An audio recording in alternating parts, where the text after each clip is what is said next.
The Complete Works of William Shakespeare by William Shakespeare. Act 3. Scene I. Britain. A hall in Cymbeline's palace. Enter in state Cymbeline, Queen, Cloten and lords at one door, and at another Caius Lucius and attendants. Cymbeline. Now say, what would Augustus Caesar with us? Lucius. When Julius Caesar, whose remembrance yet lives in men's eyes, and will to ears and tongues be theme and hearing ever, was in this Britain, and conquered it, CYMBELINE, thine uncle, famous in Caesar's praises no whit less than in his feats deserving it, for him and his succession granted Rome a tribute, yearly £3,000, which by thee lately is left untendered. Queen. And, to kill the marvel, shall be so ever. Cloten. There be many Caesars ere such another Julius. Britain is a world by itself, and we will nothing pay for wearing our own noses. Queen. That opportunity, which then they had to take from's, to resume we have again. Remember, sir, my liege, the kings your ancestors, together with the natural bravery of your isle, which stands as Neptune's park, ribbed and palled in with rocks unscalable and roaring waters, with sands that will not bear your enemies' boats, but suck them up to topmast.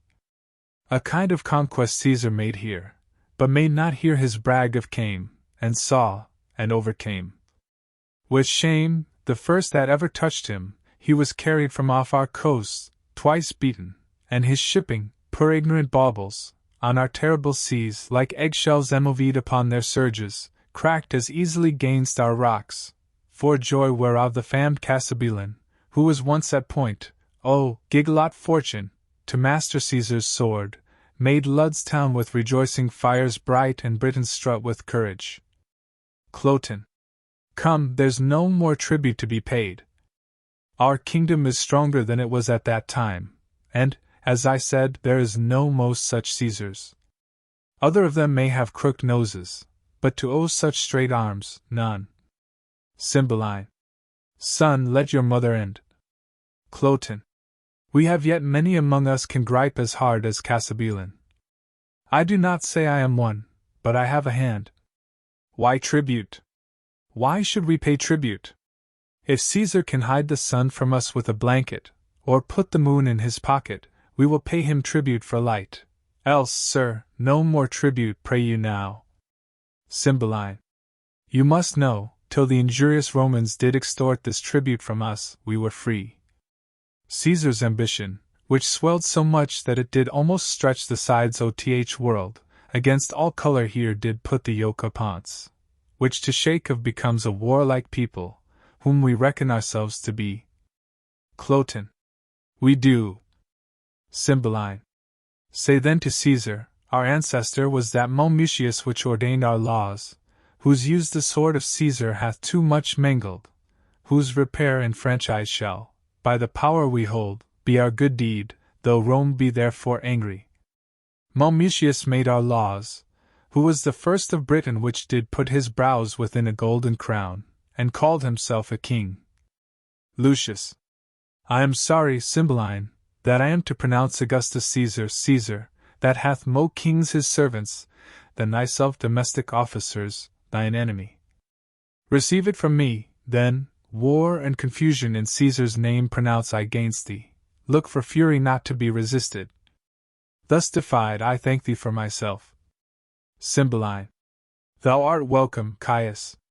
Thy Caesar knighted me, my youth I spent much under him, of him I gathered honour, which he to seek of me again, perforce, behoves me keep at utterance.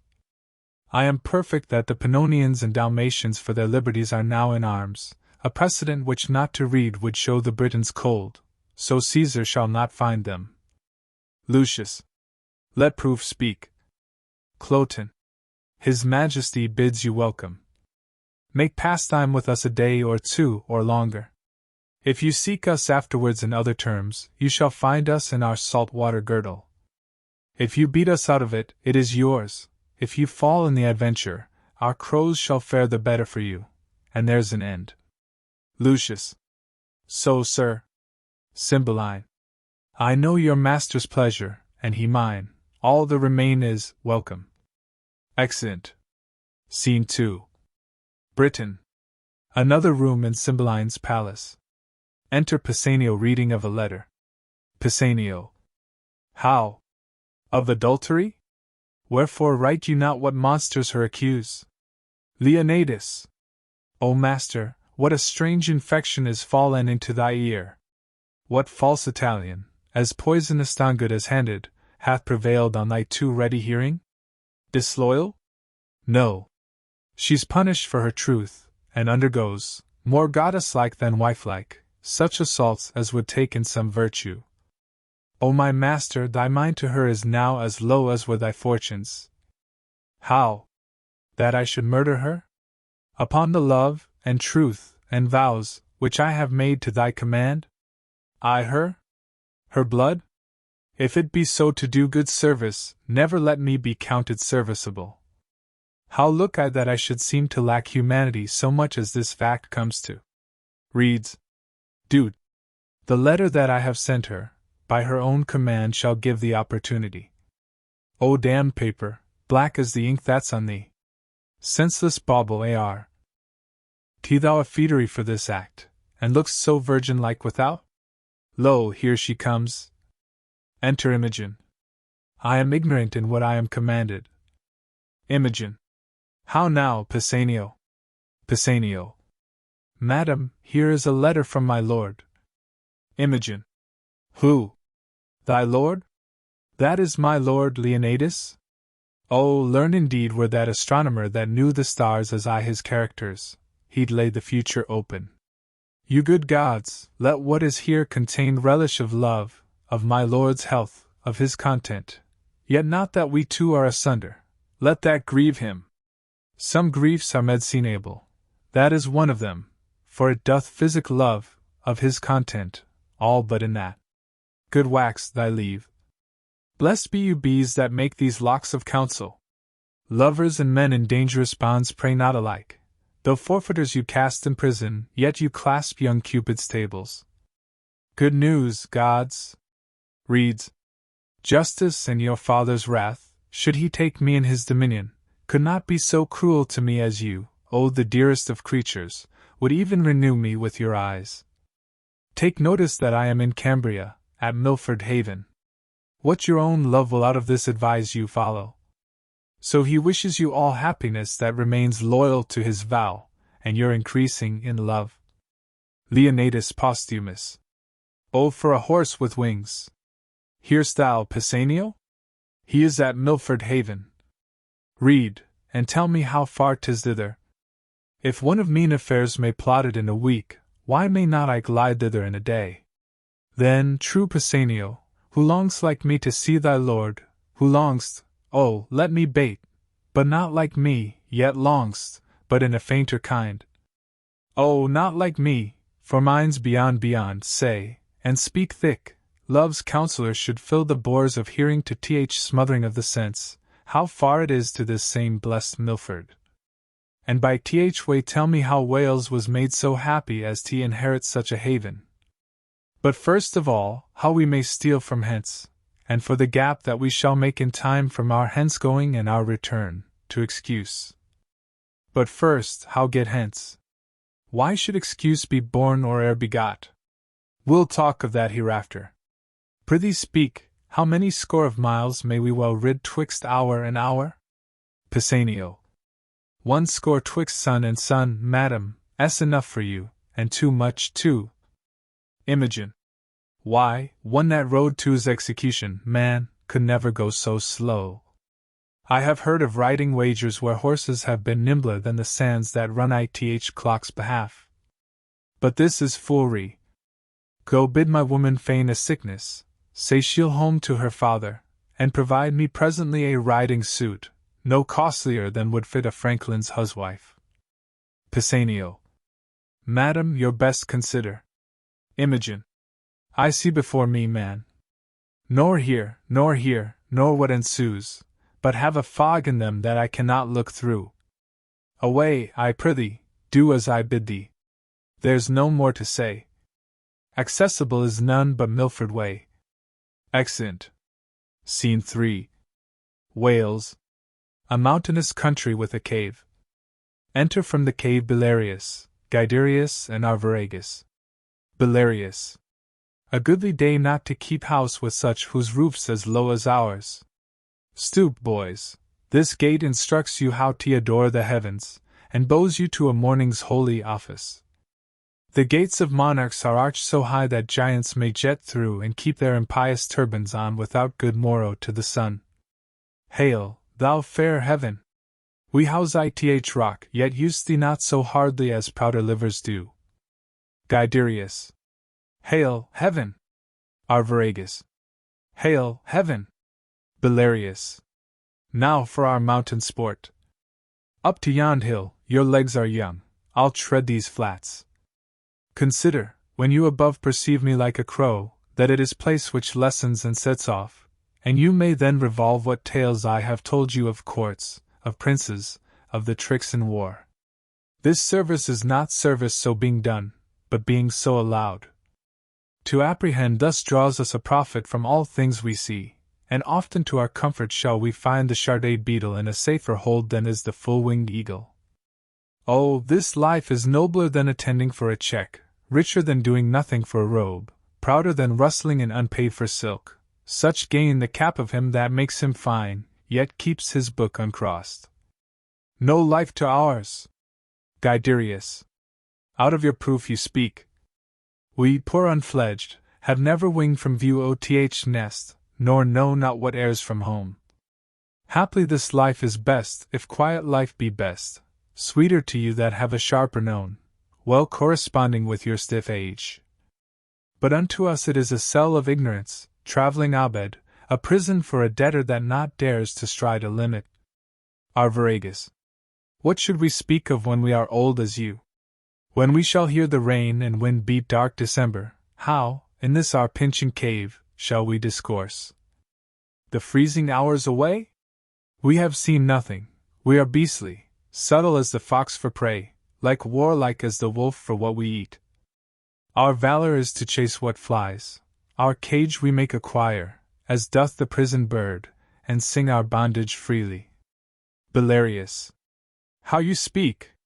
Did you but know the city's usuries, and felt them knowingly, the art oth court, as hard to leave as keep, whose top to climb is certain falling, or so slippery that the fear is as bad as falling, the toil oth war, a pain that only seems to seek out danger ith name of fame and honor, which dies ith search, and hath as oft a slanderous epitaph as record of fair act, nay, many times, doth ill deserve by doing well, what's worse, must curtsy at the censure. Oh, boys, this story the world may read in me.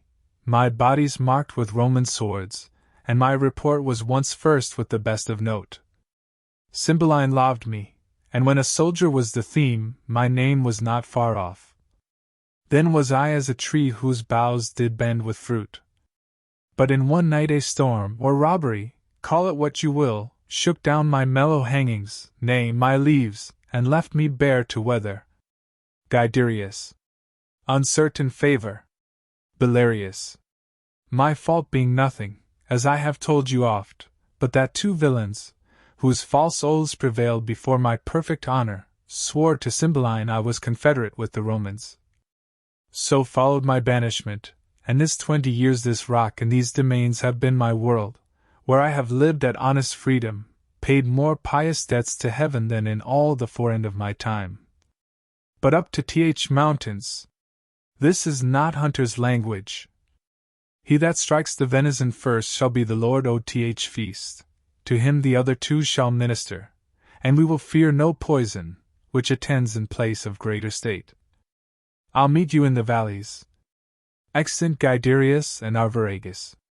How hard it is to hide the sparks of nature! These boys know little they are sons to King, nor Cymbeline dreams that they are alive. They think they are mine, and though trained up thus meanly ith cave wherein they bow, their thoughts do hit the roofs of palaces, and nature prompts them in simple and low things to prince it much beyond the trick of others.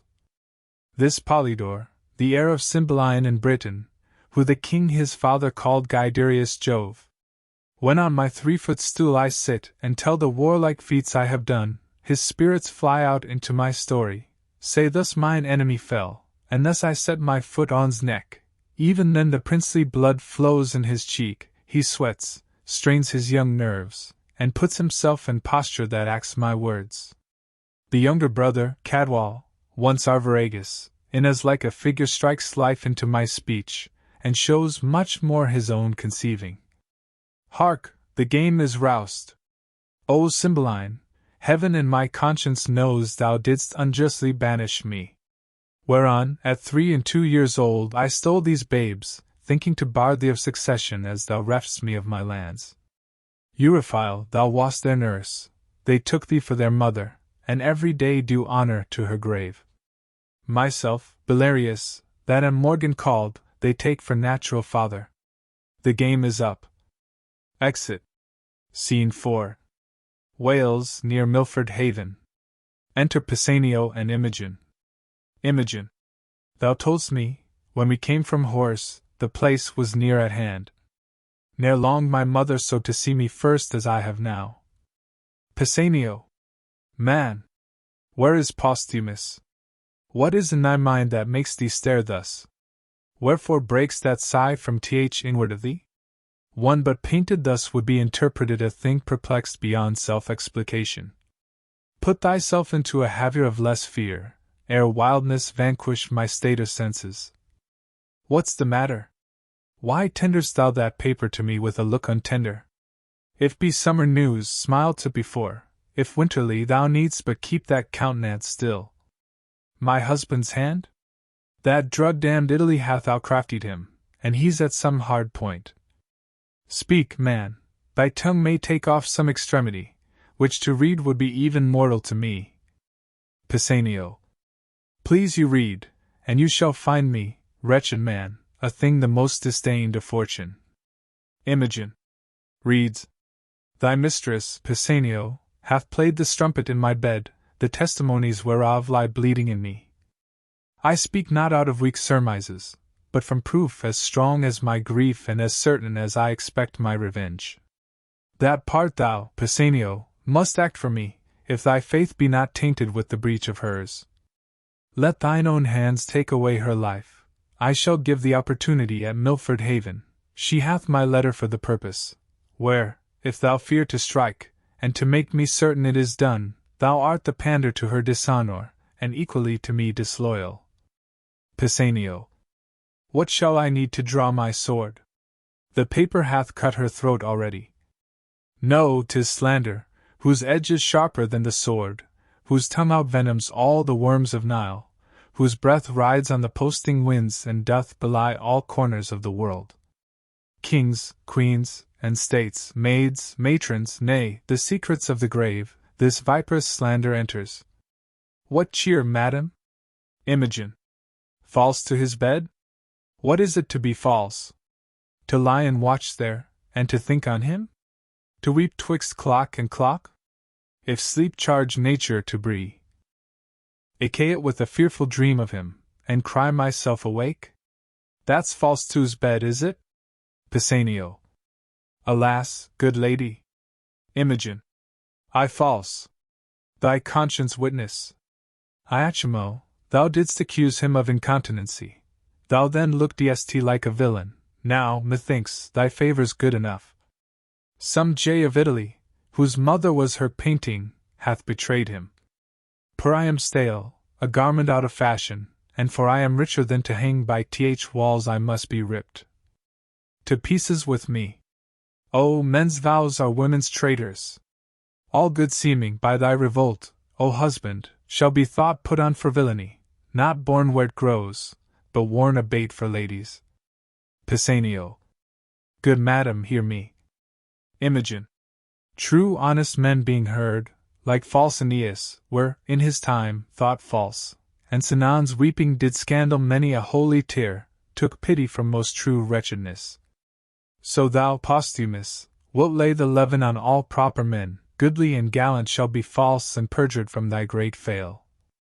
Come, fellow, be thou honest, do thou thy master's bidding, when thou sayest him, a little witness my obedience.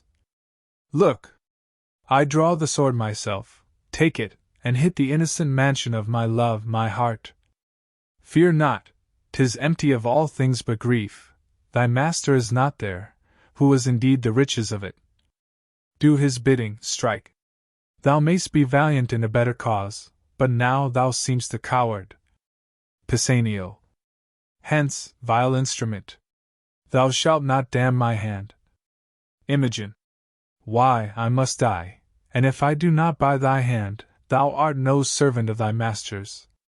Against self-slaughter there is a prohibition so divine that cravens my weak hand. Come, here's my heart, something's afoot. Soft, soft. Will no defense, obedient as the scabbard. What is here? The scriptures of the loyal Leonidas all turned to heresy? Away, away, corrupters of my faith, you shall no more be stomachers to my heart. Thus may poor fools believe false teachers.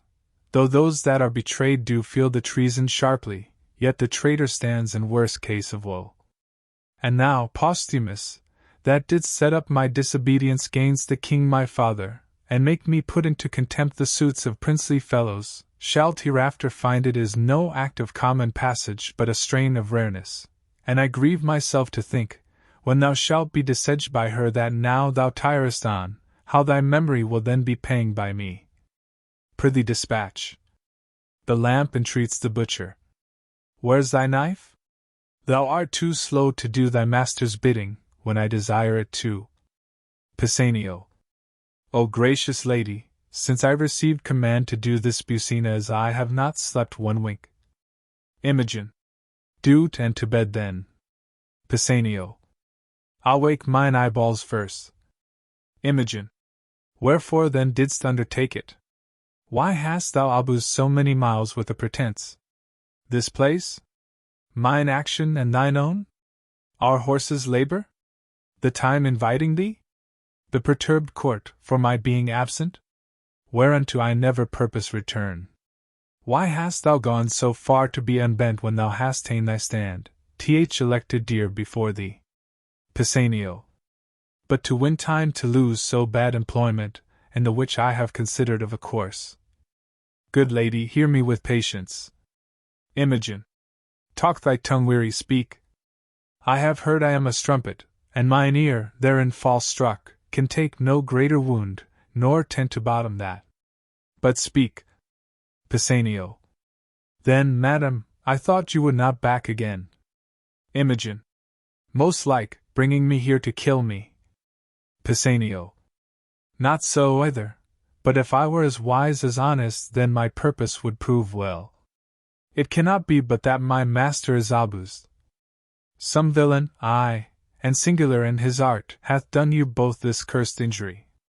Imogen. Some Roman courtesan. Pisanio. No, on my life. I'll give but notice you are dead, and send him some bloody sign of it, for 'tis commanded I should do so. You shall be missed at court, and that will well confirm it. Imogen. Why, good fellow, what shall I do the while? Where bide? How live? Or in my life what comfort, when I am dead to my husband? Pisanio. If you'll back to court, Imogen. No court, no father, nor no more ado with that harsh, noble, simple nothing, that Cloten, whose love suit hath been to me as fearful as a siege. Pisanio. If not at court, then not in Britain must you bide. Imogen. Where then? Hath Britain all the sun that shines? Day, night, are they not but in Britain? World's volume our Britain seems as of it, but not it, in a great pool a swan's nest. Prithee think there's livers out of Britain. Pisanio. I am most glad you think of other place. Ambassador, Lucius the Roman, comes to Milford Haven tomorrow. Now, if you could wear a mind dark as your fortune is, and but disguise that which to appear itself must not yet be but by self-danger, you should tread a course pretty and full of view, yea, happily, near the residence of Posthumus, so nigh, at least, that though his actions were not visible, yet report should render him hourly to your ear as truly as he moves. Imogen. Oh! Forsooth! Ch means, though peril to my modesty, not death on't, I would adventure. Pisanio. Well then, here's the point, you must forget to be a woman, change command into obedience, fear and niceness, the handmaids of all women, or, more truly, woman at pretty self, into a waggish courage, ready in jibes, quick-answered, saucy, and as querulous as the weasel. Nay, you must forget that rarest treasure of your cheek, exposing it, but, oh, the harder heart! Alack, no remedy, to the greedy touch of common kissing Titan, and forget your laborsome and dainty trims wherein you made great Juno angry. Imogen. Nay, be brief, I see into thy end, and am almost a man already. Pisanio. First, make yourself but like one. For thinking this, I have already fit, 'tis in my cloak-bag, doublet, hat, hose, all that answered to them. Would you, in their serving, and with what imitation you can borrow from youth of such a season, for noble Lucius present yourself, desire his service, tell him wherein you're happy, which will make him know if that his head have ear in music, doubtless with joy he will embrace you, for he's honorable, and doubling that, most holy. Your means abroad, you have me, rich, and I will never fail beginning nor supplement. Imogen. Thou art all the comfort the gods will diet me with. Prithee away! There's more to be considered, but will even all that good time will give you s. This attempt I am soldier to, and will abide it with a prince's courage. Away, I prithee. Pisanio. Well, madam, we must take a short farewell, lest, being missed, I be suspected of your carriage from the court. My noble mistress, here is a box, I had it from the queen. What's in't is precious. If you are sick at sea or stomach qualmed at land, a dram of this will drive away distemper. To some shade, and fit you to your manhood. May the gods direct you to the best. Imogen. Amen. I thank thee. Exeunt severally. Scene V. Britain. Cymbeline's palace. Enter Cymbeline, Queen, Cloten, Lucius, and lords. Cymbeline. Thus far, and so farewell. Lucius. Thanks, royal sir. My emperor hath wrote, I must from hence, and am right sorry that I must report ye my master's enemy. Cymbeline. Our subjects, sir, will not endure his yoke, and for ourself to show less sovereignty than they, must needs appear unking-like. Lucius. So, sir, I desire of you a conduct overland to Milford Haven. Madam, all joy befall your grace, and you. Cymbeline. My lords, you are appointed for that office, the due of honor and no point omit. So farewell, noble Lucius. Lucius. Your hand, my lord. Cloten. Receive it friendly, but from this time forth I wear it as your enemy. Lucius. Sir, the event is yet to name the winner. Fare you well. Cymbeline. Leave not the worthy Lucius, good my lords, till he have crossed the Severn. Happiness. Exeunt Lucius and lords. Queen. He goes hence frowning, but it honors us that we have given him cause. Cloten. 'Tis all the better, your valiant Britons have their wishes in it. Cymbeline. Lucius hath wrote already to the emperor how it goes here. It fits us therefore ripely our chariots, and our horsemen be in readiness. The powers that he already hath in Gallia will soon be drawn to head, from whence he moves his war for Britain. Queen. 'Tis not sleepy business, but must be looked to speedily and strongly. Cymbeline. Our expectation that it would be thus hath made us forward. But, my gentle queen, where is our daughter? She hath not appeared before the Roman, nor to us hath tended the duty of the day. She looks us like a thing more made of malice than of duty, we have noted it. Call her before us, for we have been too slight in sufferance. Exit an attendant. Queen. Royal sir, since the exile of Posthumus, most returred hath her life been, the cure whereof, my lord, 'tis time must do. Beseech your majesty, forbear sharp speeches to her, she's a lady so tender of rebukes that words are strokes, and strokes death to her. Enter attendant. Cymbeline. Where is she, sir? How can her contempt be answered? Attendant. Please you, sir, her chambers are all locked, and there's no answer that will be given to th loud of noise we make. Queen. My lord, when last I went to visit her, she prayed me to excuse her keeping close, whereto constrained by her infirmity she should that duty leave unpaid to you which daily she was bound to proffer. This she wished me to make known, but our great court made me to blame in memory. Cymbeline. Her doors locked? Not seen of late? Grant heavens, that which I fear prove false. Exit. Queen. Son, I say, follow the king. Cloten.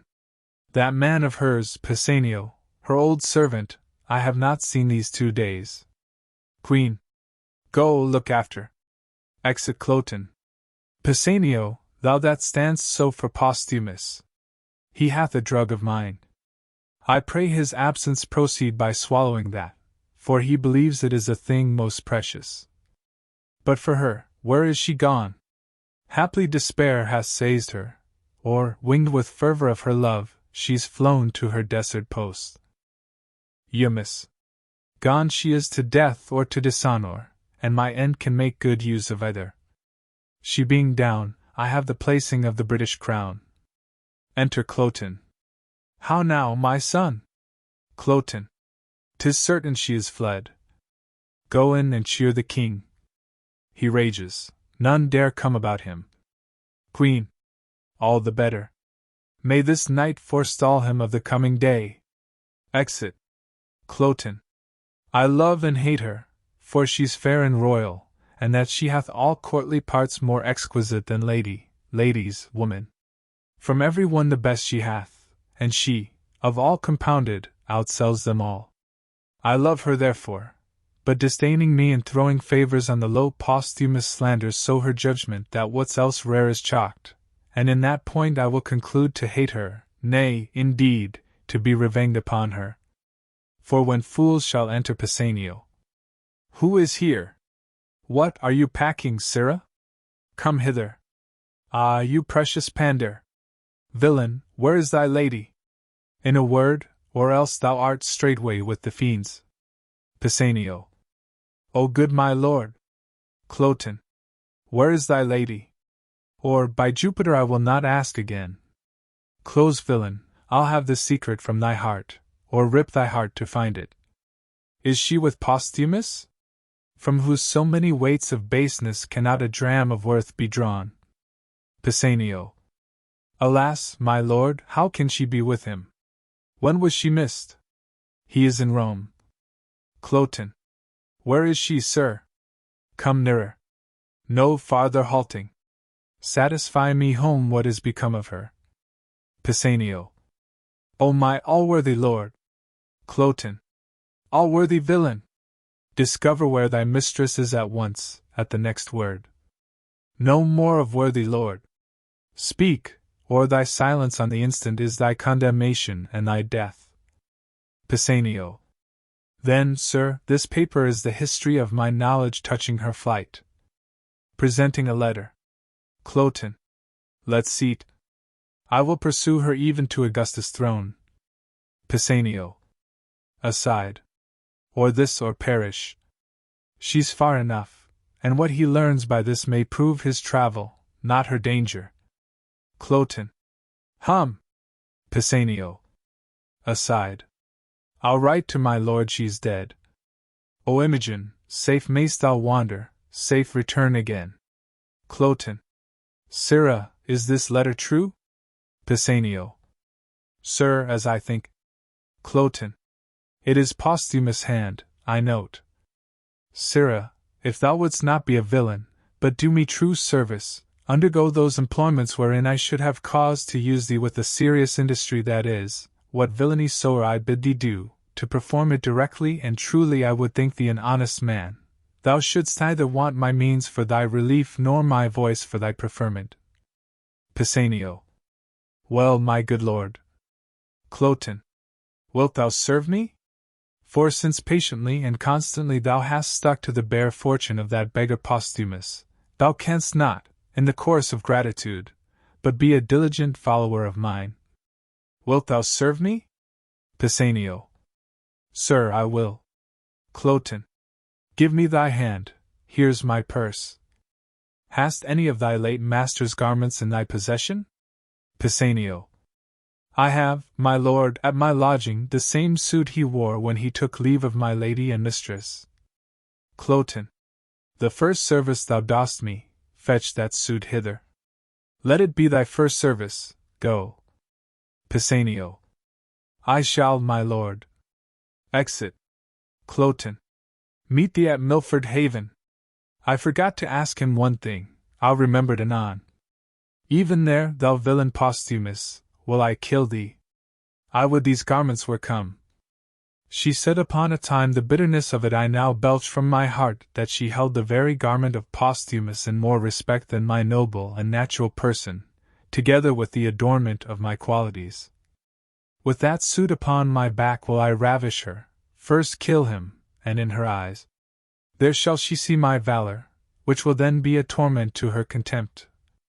He on the ground, my speech of insultment ended on his dead body, and when my lust hath dined which, as I say, to vex her I will execute in the clothes that she so praised to the court I'll knock her back, foot her home again.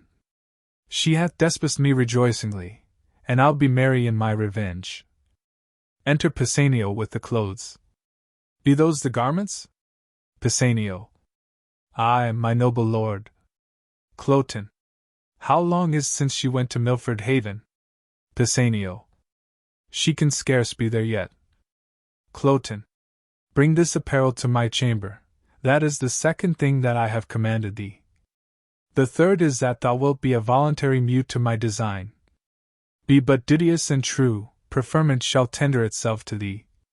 My revenge is now at Milford, would I had wings to follow it. Come and be true. Exit. Pisanio. Thou bidst me to my loss, for true to thee were to prove false, which I will never be, to him that is most true. To Milford go, and find not her whom thou pursuest. Flow, flow, you heavenly blessings, on her. This fool's speed be crossed with slowness. Labor be his meed. Exit. Scene 6. Wales. Before the cave of Belarius. Enter Imogen alone, in boy's clothes. Imogen. I see a man's life is a tedious one. I have tiered myself, and for 2 nights together have made the ground my bed. I should be sick but that my resolution he. LPS me. Milford, when from the mountain top Pisanio showed thee, thou wast within a ken. O Jove! I think foundations fly the wretched, such, I mean, where they should be relieved. 2 beggars told me I could not miss my way. Will poor folks lie, that have afflictions on them, knowing 'tis a punishment or trial? Yes, no wonder, when rich ones scarce tell true. To lapse in fullness is sorer than to lie for need, and falsehood is worse in kings than beggars. My dear lord! Thou art one oth false ones. Now I think on thee my hunger's gone, but even before, I was at point to sink for food. But what is this? Here is a path to't, 'tis some savage hold. I were best not call, I dare not call. Yet famine, ere clean it o'erthrow nature, makes it valiant. Plenty and peace breeds cowards, hardness ever of hardiness is mother. Ho! Who's here? If anything that's civil, speak, if savage, take or lend. Ho! No answer? Then I'll enter. Best draw my sword, and if mine enemy but fear the sword, like me, he'll scarcely look on't. Such a foe, good heavens! Exit into the cave. Scene 7. The same. Enter Belarius, Guiderius, and Arviragus. Belarius. You, Polydore, have proved best woodman and are master of the feast. Cadwal and I will play the cook and servant, 'tis our match. The sweat of industry would dry and die but for the end it works to. Come, our stomachs will make what's homely savory, Weariness can snore upon the flint, when resty sloth finds the down pillow hard. Now peace be here, poor house, that keeps thyself. Guiderius. I am thoroughly weary. Arviragus. I am weak with toil, yet strong in appetite. Guiderius. There is cold meat ith cave, we'll browse on that whilst what we have killed be cooked. Belarius. Looking into the cave. Stay, come not in. But that it eats our victuals, I should think here were a fairy. Guiderius. What's the matter, sir? Belarius. By Jupiter, an angel. Or if not, an earthly paragon. Behold divineness no elder than a boy. Enter Imogen. Imogen. Good masters, harm me not. Before I entered here I called, and thought to have begged or bought what I have took. Good troth, I have stolen not, nor would not though I had found gold strewed ith floor. Here's money for my meat. I would have left it on the board, so soon as I had made my meal, and parted with Priaris for the provider. Guiderius. Money, youth? Arviragus. All gold and silver rather turn to dirt, as 'tis no better reckoned but of those who worship dirty gods. Imogen. I see you're angry. No, if you kill me for my fault, I should have died had I not made it. Belarius. Whither bound? Imogen. To Milford Haven. Belarius. What's your name? Imogen. Fiddle, sir. I have a kinsman who is bound for Italy. He embarked at Milford, to whom being going, almost spent with hunger, I am fallen in this offence. Belarius. Prithee, fair youth, think us no churls, nor measure our good minds by this rude place we live in. Well encountered. 'Tis almost night, you shall have better cheer ere you depart, and thanks to stay and eat it. Boys, bid him welcome. Guiderius. Were you a woman, youth, I should woo hard but be your groom. In honesty I bid for you as I'd buy. Arviragus. I'll make my comfort he is a man. I'll love him as my brother, and such a welcome as I'd give to him after long absence, such as yours. Most welcome. Be sprightly, for you fall 'mongst friends. Imogen. 'Mongst friends if brothers. Aside. Would it had been so that they had been my father's sons! Then had my prize been less, and so more equal ballasting to thee, Posthumus. Belarius. He rings at some distress. Guiderius. Would I could free't. Arviragus. Or I, whatever it be, what pain it cost, what danger. Gods. Belarius. Whispering. Hark, boys. Imogen. Aside. Great men, that had a court no bigger than this cave, that did attend themselves, and had the virtue which their own conscience sealed them, laying by that nothing gift of differing multitudes, could not outpeer these twain. Pardon me, gods. I'd change my sex to be companion with them, since Leonate is false. Belarius. It shall be so. Boys, we'll go dress our hunt. Fair youth, come in. Discourse is heavy, fasting. When we have supped, we'll mannerly demand thee of thy story, so far as thou wilt speak it. Guiderius. Pray draw near. Arviragus. The night to th owl and morn to th lark less welcome. Imogen. Thanks, sir. Arviragus. I pray draw near. Exeunt. Scene 8. Rome. A public place. Enter 2 Roman senators and tribunes. First Senator.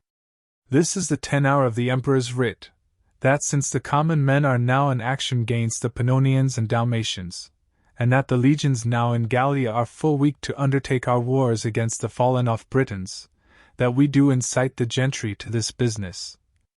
He creates Lucius proconsul, and to you, the tribunes, for this immediate levy, he commands his absolute commission. Long live Caesar!